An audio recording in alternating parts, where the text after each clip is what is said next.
Hello everyone, स्वागत है आप सभी का आपके अपने चैनल इंग्लिश फ्लेक्स पर। मैं हूं आपका दोस्त Deepak Jaiswal. English class 10th complete कर रहे हैं हम आपकी फर्स्ट फ्लाइट बुक, और नेल्सन मंडेला का फर्स्ट पार्ट आप सभी ने आई होप देख लिया होगा, जिसमें मैंने समथिंग हाफ लेसन जो है वो एक्सप्लेन कर दिया है। उसके बाद वाला हम यहाँ से कंटिन्यू करेंगे। ये आपका चैप्टर 2 है। तो चलिए हम बिना टाइम को ख़राब किए आगे बढ़ते हैं। अब तक हमने ये पढ़ा है कि जो नेल्सन मंडेला के द्वारा लॉन्ग वॉक टू फ्रीडम उनकी बायोग्राफी लिखी गई है, उसमें से ये एक्सट्रैक्ट लिया गया है। ये जो लेसन है उसका छोटा सा ही पार्ट है ये। उसमें उन्होंने बताया कि उनके देश में साउथ अफ्रीका में किस तरीके से लोग रंग को लेकर एक दूसरे से भेदभाव करते हैं। उसको हम इंग्लिश में अपार्थीड बोलते हैं। पूरे लेसन में हमने अपार्थीड के बारे में इसमें पढ़ा हुआ है। और लेसन की शुरुआत एक बीबीसी के आर्टिकल से होती है, जो कि 10 मई 1994 को प्रिंट होता है। उसमें लिखा होता है कि नेल्सन मंडेला जो है वो पहले ब्लैक कलर के यानी काले रंग के राष्ट्रपति होते हैं उस नेशन के, नए राष्ट्र के।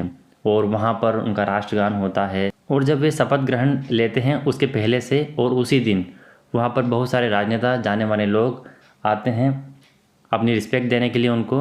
और वहाँ पर जिस तरह का वातावरण है, कोलाहल है और एक खुशी का जो पूरा पल वहाँ पर देखने को मिलता है, वो अभी तक हमने इस लेसन में पढ़ा हुआ है। अब आगे हम देखते हैं। The policy of apartheid create a deep and lasting wound in my country and my people. तो जो अपार्थीड की जो पॉलिसी है, जिसके अनुसार भेद किया जाता है रंग के अनुसार लोगों में एक दूसरे में, और डिवाइड रहते हैं एक दूसरे से वो, तो इसने क्या किया है, इसने गहरा और स्थायी वाउंड यानी जख्म दे दिया है कि इस पे मेरे देश के लोगों पर। इस तरह की जो ये नीति थी, ये पॉलिसी थी, इसने बहुत गहरा और स्थायी रूप से एक जख्म दिया है मेरे देश के लोगों को। All of us will spend many years. हमें कई साल गुजारने होंगे। इफ़ नॉट जनरेशन, यदि जनरेशन नहीं लगी, यानी ऐसा तो नहीं है कि बहुत सारी जनरेशन को बितानी होगी, यदि जनरेशन नहीं, recovering from the profound deep and strong. Profound का मतलब होता है डीप एंड स्ट्रॉन्ग, जो कि गहरा और मजबूत हो। हर्ट, तो यहाँ पर प्रोफाउंड हर्ट का मतलब है गहरी चोट। तो इससे रिकवर होने में, इस गहरी चोट से जो कि अभी तक सभी के दिलों में लगी हुई है, इससे निकलने में लगभग जनरेशन तो नहीं लेकिन कई साल गुजर जाएंगे। But the decades of oppression and brutality had another unintended effect, and that was that it produced the Oliver Tambos, the Walter Sisulus, the Chief Luthulis, the Yusuf Dadoos, the Bram Fischers, the Robert Sobukwes of our time. यहाँ पर ये कहना चाह रहे हैं but the decades of oppression, परंतु जो दशकों से ये अत्याचार हो रहे हैं और ये क्रूरता हो रही है एक दूसरे के ऊपर, ये अनचाही थी। इसका प्रभाव कुछ इस तरह का था कि जैसे कि इनके पहले और भी कुछ व्यक्ति हुए होंगे जिन्होंने इसके ऊपर बात उठाई होगी और इसका विरोध किया होगा। तो उनके कुछ नाम यहाँ पर दिए हुए हैं। दैट इज प्रोड्यूस, जिसके कारण से कुछ लोगों का निर्माण हुआ, या फिर कुछ ऐसे लोग हुए जैसे कि Oliver Tambos, the Walter Sisulus, the Chief Luthulis. ये कुछ नाम है यहाँ पर। Robert Sobukwes of our time, ये इनके टाइम के कुछ व्यक्ति है। Men of such extraordinary courage, wisdom and generosity their their like may never be known again. और ये जो लोग थे, ये एक असाधारण व्यक्तित्व थे जिनके पास असाधारण साहस था, ज्ञान था और उदारता थी।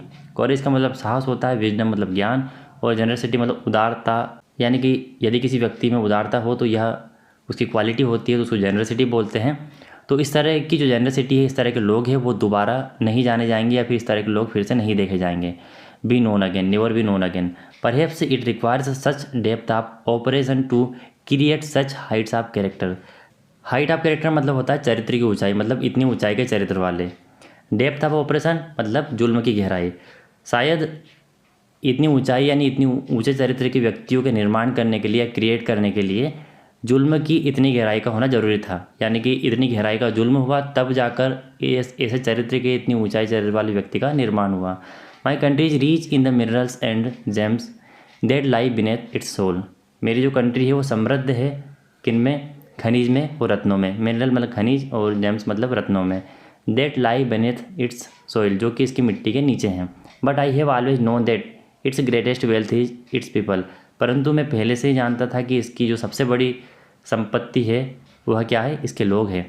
फाइनर and truer than the purest diamond, जो कि कैसे हैं, जो कि बेहतर है, अच्छे हैं, सच्चे हैं, किससे, ये जो सबसे अच्छे या फिर सबसे शुद्ध डायमंड है उनकी तुलना में।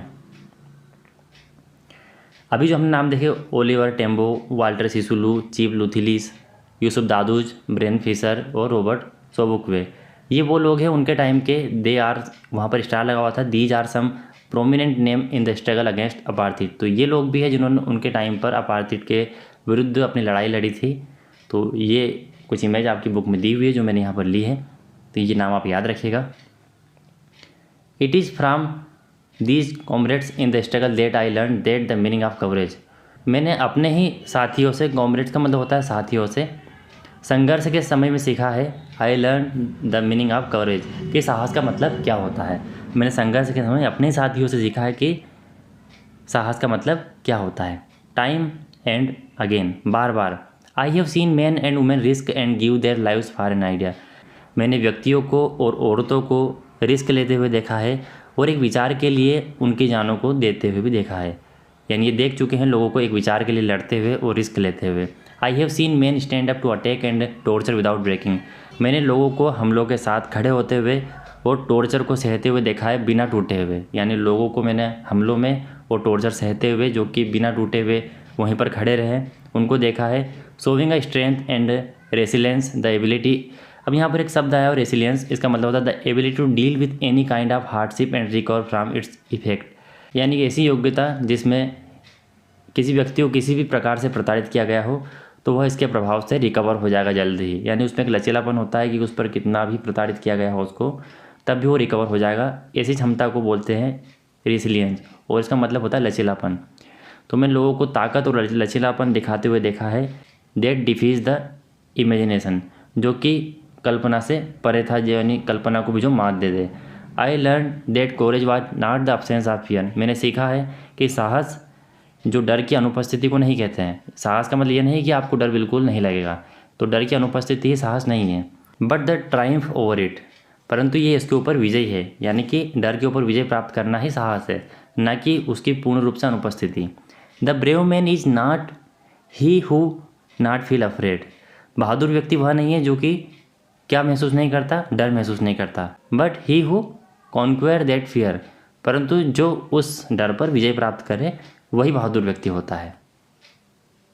No one is born hating another person because of the colour of his skin or his background or his religion. कोई भी व्यक्ति उसके कलर से, उसके बैकग्राउंड से या फिर उसके धर्म के अनुसार उससे नफरत करने के साथ पैदा नहीं होता है। यानी कोई भी व्यक्ति जन्म से ही किसी दूसरे व्यक्ति से नफरत करने के साथ पैदा नहीं होता है। People must learn to hate, लोग उसको नफरत करना सिखाते हैं। यानी लोगों के द्वारा ही सिखाया जाता है कि नफरत क्या होती है और कैसे करना है। And if they can learn to hate, यदि वे नफरत करना सिखा सकते हैं, they can be taught to love, तो प्यार करना भी सिखा सकते हैं। For love comes more naturally to the human heart than its opposite. आप सभी जानते हैं कि प्राकृतिक रूप से जो प्यार है वो मानव हृदय में जल्द आता है, किसकी तुलना में, नफरत की तुलना में। Even in the grimmest time in prison when my comrades and I were pushed to our limits, I would see a glimmer of humanity in one of the guards, perhaps just for a second, but it was enough to reassure me and keep me going. Prison का मतलब होता है jail, और grimmest time का मतलब होता है सबसे ख़राब समय। तो जेल के सबसे ख़राब समय में भी my comrades and I were pushed to our limit, मुझे और मेरे साथियों को कैसे धकेल दिया गया, एक लिमिट में। एक क्षमता होती है किसी भी व्यक्ति की पेन को, यानी कि दर्द को सहन करने की, उस लिमिट तक धकेल दिया गया या उस लिमिट तक हमें दर्द या फिर प्रताड़ना दी गई। I would see a glimmer of humanity in one of the guard, मैं उनमें से एक गार्ड में मानवता की झलक देखूंगा, ऐसा वो सोचते हैं। Perhaps just for a second, भले ही मतलब शायद मैं एक सेकंड के लिए ऐसा देखूं। But it was enough to reassure me and keep me going, और यह मुझे आश्वस्त करने के लिए, रीअश्योर मतलब आश्वस्त करने के लिए, और मुझे आगे बढ़ने के लिए, फिर मुझे चलते रहने के लिए पर्याप्त था। यहाँ पर अगर इसका सारांश देखा जाए तो उनका कहने का मतलब यह था कि उनके सबसे ख़राब समय में, जेल के सबसे ख़राब समय में उनके साथियों को जब एक ऐसा बेइंतहा दर्द दिया गया कि अब उनमें योग्यता या फिर क्षमता नहीं बची थी उसको सहन करने की, pushed to the last point in our ability, यानी कि उनकी जो अंतिम क्षमता थी दर्द को सहन करने की, तब भी उन्होंने देखा कि वो सोचते हैं कि मैं इनमें से किसी एक गार्ड में मानवता की झलक देखूंगा, भले ही एक सेकंड के लिए देखूं। But it was enough to reassure, और यह उनको आश्वस्त करने के लिए और उनके काम पर वापस लगने के लिए पर्याप्त थी। Main goodness is a flame, जो मानव की अच्छाई होती है वह एक फ्लेम की तरह होती है, आग की तरह होती है। That can be hidden but never extinguished, जिसको छुपाया तो जा सकता है लेकिन उसको बुझाया नहीं जा सकता या फिर उसको समाप्त नहीं किया जा सकता। नेक्स्ट देखते हैं, in life every man has two obligations to his family, to his parents, to his wife and childrens. Life में यानी जीवन में प्रत्येक व्यक्ति की दोहरी जिम्मेदारियाँ होती है, दायित्व होते हैं। ऑब्लिगेशन मतलब दायित्व या कर्तव्य, ट्विंस का मतलब वही दोहरे। ऑब्लिगेशन टू हिज फैमिली यानी उसके परिवार के लिए, उसके पेरेंट्स के लिए, उसकी वाइफ के लिए, उसके बच्चों के लिए एक जिम्मेदारी या कर्तव्य तो ये हो गए। And he has an obligation to his people, to his community, और उसको दूसरे जो दायित्व होते हैं वो होते हैं उसके लोग और उसके समुदाय और उसकी कंट्री। हिज कंट्री भी यहाँ पर दिया हुआ है। In a civil and human society, और जो ह्यूमन यानी मानवीय सोसाइटी है, each man is able to fulfil those obligations according to his own inclination. Inclination का मतलब होता है नेचुरल टेंडेंसीज ऑफ बिहेवियर, यानी एक तरह का प्राकृतिक रूप से जो बर्ताव होता है, बिहेवियर होता है, उसको इंक्लिनेशन बोलते हैं, जिसको आप प्रवृत्ति बोल सकते हैं, मानव की प्रवृत्ति बोल सकते हैं आप। तो यहाँ पर एक मानव समुदाय में प्रत्येक व्यक्ति जो है वो इन दोनों ऑब्लिगेशंस को, इन दोनों कर्तव्यों को अपनी प्रवृत्ति के आधार पर, उसकी जो नेचुरल टेंडेंसी होती है उसके आधार पर पूरा कर सकता है, according to own inclination and abilities, उसकी जो योग्यता रहती है उसके आधार पर पूरा कर सकता है। But in a country like south Africa, परंतु ऐसे देश जो कि साउथ अफ्रीका जैसे देश की बात हो रही है, it was almost impossible for a man of my birth and colour to fulfil both of those obligation. परंतु साउथ अफ्रीका जैसे देश में यह लगभग असंभव है एक व्यक्ति के लिए जो कि मेरे जैसा जन्म हो, माई बर्थ एंड कलर, और जिसका मेरे जैसा रंग हो, कि वह दोनों ऑब्लिगेशंस या फिर दोनों कर्तव्यों को अच्छे से फुलफिल कर पाए या पूरा कर पाए।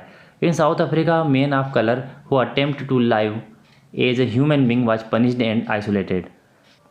साउथ अफ्रीका में एक व्यक्ति जिसका रंग कैसा हो, मेरे तरह का हो, यानी जो कि काले रंग का हो, वो attempt to live as a human being, और वह इस मानव समाज में या फिर मानव बनकर रहना चाहता हो, तो उसको दंडित किया जाता, पनिश्ड किया जाता था, और आइसोलेटेड यानी उसको अलग थलग रखा जाता था।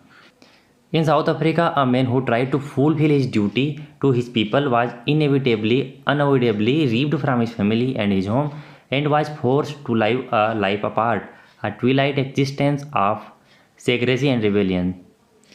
साउथ अफ्रीका में व्यक्ति जो कि उसके लोगों के लिए उसको कर्तव्यों को पूरा करने की कोशिश करता, उसको क्या किया जाता, अनएविटेबली का मतलब होता है अनिवार्य रूप से, यानी जिसको कि बिना अवॉइड किए हुए उसको उसके परिवार से अलग कर दिया गया, उसको उसके घर से अलग कर दिया गया, और उसको अलग थलग या फिर अकेले जीवन बिताना होता था। Twilight existence of secrecy and rebellion, यह विद्रोह और गोपनीयता का एक धूमिल अस्तित्व था। है मतलब इस तरह की बात को हम बोल सकते हैं कि यह गोपनीयता और विद्रोह का अस्तित्व था वहाँ पर। I did not in the beginning choose to place my people above my family. प्रारंभ में मैंने अपने लोगों को अपने परिवार से ऊपर नहीं रखा था, मतलब मेरे पास ऐसा विकल्प नहीं था कि मैं अपने लोगों को अपने परिवार से ऊपर रखूँ, मेरे लिए मेरा परिवार ही सब कुछ था। But in attempting to serve my people I found that I was prevented from fulfilling my obligations as a son, a brother, a father and a husband. परंतु मेरे लोगों की सेवा करने में या फिर अपने दायित्व को पूरा करने में मेरे खुद के लोगों के लिए मैंने पाया कि मुझे रोका जा रहा था। किस लिए रोका जा रहा था? मेरा जो दायित्व है एक पुत्र के रूप में, एक भाई के रूप में, एक पिता के रूप में, एक हस्बैंड के रूप में, उनको पूरा करने में मुझे रुकावट महसूस हो रही थी। आगे देखते हैं। I was not born with hunger to be free. मैं आज़ादी की भूख के साथ पैदा नहीं हुआ था, यानी कि मैं पैदा ऐसा नहीं हुआ था कि मुझे आज़ादी चाहिए, मुझे इन सब बातों से कोई मतलब नहीं था। आई वॉज बोर्न फ्री, मैं पैदा ही स्वतंत्र हुआ हूँ। Free in every way that I could know, और हर तरीके से मैं स्वतंत्र था। दैट आई कुड नो, जैसा कि मैं जान सका। Free to run in the fields near my mother's hut, मेरी माँ की कुटिया के पास जो खेत थे उनमें फ्री एंड स्वतंत्र रूप से दौड़ने में। Free to swim in the clear stream that ran through my village, और मेरे गांव के पास से जो एक निर्मल धारा बहती हुई जाती है उसमें स्वतंत्र रूप से तैरने में। Free to roast mealies under the stars and ride the broad backs of slow moving bulls, और खाना भूनने में किसके अंदर, जो तारे चमकते हैं रात में, उन तारों के नीचे में खाना भूनने में भी स्वतंत्रता। भुनने में यानी भुना जाता है खाना, उसकी बात हो रही है। और सवारी करने में जिनकी चौड़ी पीठ होती है, जिनको हम बुल्स कहते हैं, जो कि बहुत धीरे चलते हैं, उनके ऊपर सवारी करने में मैं पूर्ण रूप से स्वतंत्र था। As long as I obeyed my father and abided by the customs of my tribe, I was not troubled by the laws of man or God. As long as यानी जब तक I obeyed my father and abided by the customs of my tribe, जब तक मैंने अपने पिताजी की आज्ञा का पालन किया, और द कस्टम यानी कि जो रीति रिवाज होते हैं किसके, मेरे गोत्र के, यानी कि जब तक मैंने अपने गोत्र के रीति रिवाज और अपने पिता की आज्ञा का पालन किया, I was not troubled by the laws. मुझे किसी प्रकार की परेशानी ना ही किसी इंसान के कानून से हुई और ना ही भगवान के कानून से हुई। यानी मैं पूर्ण रूप से फ्री था, मुझे किसी प्रकार की परेशानी नहीं हुई थी, ना ही भगवान के द्वारा और ना ही व्यक्ति के द्वारा, जब तक कि मैं अपने गोत्रीय रीति रिवाजों के अनुसार और अपने पिता की आज्ञा के अनुसार चल रहा था। It was only when I began to learn that my boyhood freedom was an illusion, when I discovered as a young man that my freedom had already been taken from me. It was only when I began to learn, यह तब था जब मैंने सीखा कि जो मेरा बचपन है, बॉयहुड यानी मेरा बचपन है या फिर लड़कपन है, फ्रीडम वाज एन इल्यूजन, जो आज़ादी है वह क्या है, एक भ्रम है। इल्यूजन का मतलब होता है कोई चीज़ ऐसा लगना जैसे कि वो something that's appear to be real but is not, कोई चीज़ हमें ऐसे लगती हो कि ये वास्तविक है परंतु वो होती नहीं है, तो इसको इल्यूजन या फिर भ्रम बोलते हैं। तो मैंने सीखा कि जो मेरा बाल्यकाल था या फिर मेरा बचपन था वो आज़ादी एक सिर्फ भ्रम था। When I discovered as young man, और जब मैं जवान हुआ, that my freedom had already been taken from me, जो मेरी स्वतंत्रता है वो मुझसे ली जा चुकी है। That I began to hunger for it, और अब इसकी भूख मुझे लगने लगी थी, मतलब मैं स्वतंत्र होना चाहता था।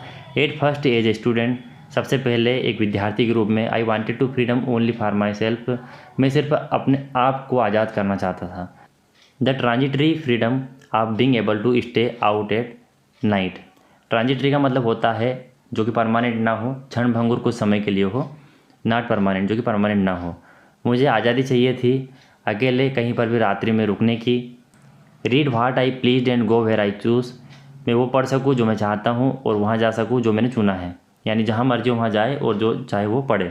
Letter as young man in Johannesburg, और बाद में जब ये जवान थे यानी यंग मैन हो गए थे, तब जोहानेसबर्ग में I yearn for the basic and honourable freedoms of achieving my potential, of earning my keep, of marrying and having a family, the freedom not to be obstructed in a lawful life.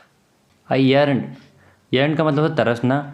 मैं तरस चुका था अपनी बुनियादी और सम्माननीय स्वतंत्रता के लिए, मेरी क्षमता प्राप्त करने के लिए, मेरी कमाई को प्राप्त करने के लिए, आप अर्निंग माई कीप्स, मेरी कमाई को भी प्राप्त करने के लिए, कमाई को कमाने के लिए, आप marrying and having a family, शादी करने के लिए, एक परिवार रखने के लिए, the freedom not to be obstructed, obstructed का मतलब होता है बाधित, इन अ लॉफुल लाइफ, और लॉफुल लाइफ का मतलब होता है वैध जीवन।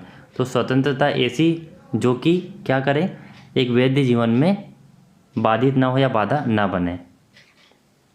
बट देन आई स्लोली सा दैट, परंतु तब बाद में मैंने धीरे से देखा, not only was I not free, कि ऐसा नहीं है कि मैं ही फ्री नहीं था, but my brother and sisters were not free, मेरे भाई और बहन भी फ्री नहीं थे। आई सा that it was not just my freedom that was curtailed, but the freedom of every one who looked like I deed. मैंने देखा कि यह सिर्फ मेरी आज़ादी की बात नहीं थी जो कि क्या कर्टेल छीन ली गई थी या कम कर दी गई थी। छीनना होता है वैसे तो कर्टेल, रिड्यूस्ड यानी कम करना, तो यह मेरी आज़ादी नहीं थी जो कि कम कर ली गई थी या छीन ली गई थी, but freedom of every one who looked like I did, परंतु जो मेरे जैसे सभी दिखते हैं, जो इस रंग के हैं, उन सभी की आज़ादी छीन ली गई थी प्रत्येक की। That is when I joined the African national Congress, and that is when the hunger for my own freedom became the greater hunger for the freedom of my people. और ऐसा तब हुआ कि जब मैंने क्या किया, मैंने अफ्रीकन नेशनल कांग्रेस पार्टी को ज्वाइन किया, और जो भूख थी मेरी खुद की आज़ादी के लिए, बिकम द ग्रेटर हंगर, अब वह एक बड़ी भूख बन गई थी, the freedom of my people, अपने लोगों की आज़ादी के लिए। यानी कि ऐसा तब हुआ, कैसा हुआ कि जो मेरी छोटी सी आज़ादी की भूख थी वह अपने लोगों के लिए एक बड़ी आज़ादी की भूख बन गई जब मैंने नेशनल अफ्रीकन कांग्रेस को ज्वाइन किया।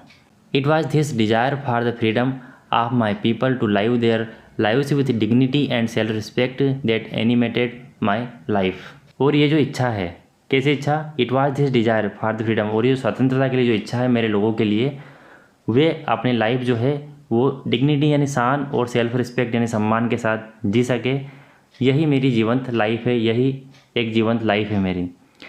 That transform a frightened young man into a bold man, जिसने क्या किया, जिसने एक डरे हुए जवान व्यक्ति को एक बहादुर बना दिया। That drove a law abiding attorney to become a criminal, जिसने कानून का पालन करने वाला व्यक्ति, लॉ अबाइडिंग अटॉर्नी यानी जो कानून के नियमों का पालन करता हो, वकील जिसको आप बोल सकते हो, उसको एक क्रिमिनल में बदल दिया। That turn a family loving husband into a man without a home, जिसने एक पारिवारिक प्रिय पति को एक आदमी में जो कि बिना घर के हो उसमें बदल दिया। That forced a life loving man to live like a monk, जिसने एक जीवन से प्रेम करने वाले व्यक्ति को साधु में बदल दिया। मोंक का मतलब होता है साधु। I am no more virtuous or self sacrificing than the next man, but I found that I could not even enjoy the poor and limited freedoms I was allowed when I knew my people were not free. I am no more virtuous or self sacrificing. Self sacrificing का मतलब होता है आत्म बलिदानी। मैं और अधिक आत्म बलिदानी या फिर गुणी व्यक्ति नहीं हूँ अगले व्यक्ति की तुलना में। But I found that I could not even enjoy the poor and limited freedoms, परंतु मैंने पाया कि मैं इस गरीबी की और जो सीमित स्वतंत्रता है उसको भी इंजॉय नहीं कर सकता, उसका भी आनंद नहीं ले सकता था। मुझे पता था, आई वाज अलाउड, मैं जानता था, मुझे अनुमति थी, मुझे पता था कि मेरे लोग भी फ्री नहीं हैं। फ्रीडम इज इंडिविजिबल, आज़ादी क्या है? आज़ादी अविभाज्य है।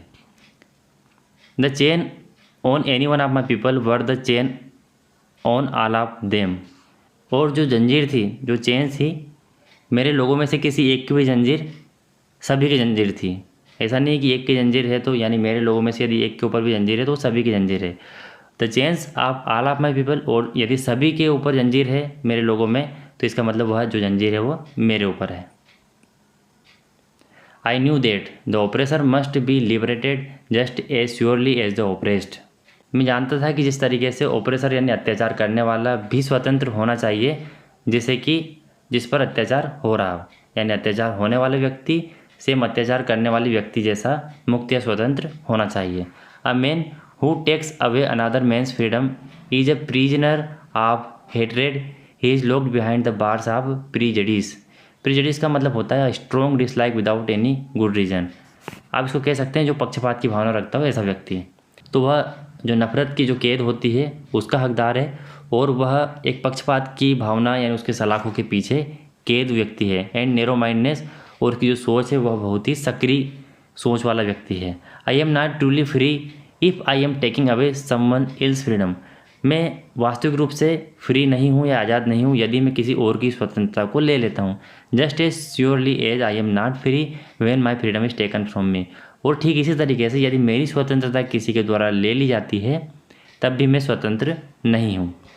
The oppressed and the oppressor, यानी अत्याचार करने वाला और सहन करने वाला, alike are robbed of their humanity, वो क्या कर रहे हैं? वो एक तरीके से मानवता को लूट रहे हैं। रोब्ड मतलब लूटना और ह्यूमैनिटी मतलब मानवता, वो मानवता को लूट रहे हैं। कुल मिलाकर ये जो लेसन है आपका Nelson Mandela long walk to freedom, इससे हमें एक अच्छा संदेश मिलता है कि हमें एक ऐसे समाज का निर्माण करना चाहिए जिसमें पक्षपात ना हो, भेदभाव ना हो, अपार्थीड जैसी कोई समस्या ना हो। और यदि आपको पक्षपात या किसी प्रकार की चीज़ें जाति रंग भेद के अनुसार सिखाई जाती है तो आप उसको ग्रहण ना करें। आज के इस वर्तमान समय में जबकि आप 21वीं सदी में रह रहे हैं, ज़रूरी है कि आप इस तरह की भावना को दूर रखें और अपनी आने वाली जनरेशन को या फिर अपने साथ रहने वाले व्यक्ति को भी पक्षपात से, जाति धर्म से दूर रखें और एक अच्छे समाज का निर्माण करें। यही इस लेसन का सार है जो मैंने आप सभी को बता दिया। आई होप आपको लेसन काफ़ी समझ में आया होगा। वीडियो अच्छा लगा हो तो लाइक ज़रूर कीजिएगा। इसके क्वेश्चन आंसर हम जल्द करेंगे। मिलते हैं अगले वीडियो में दोस्तों, तब तक के लिए टाटा बाय बाय।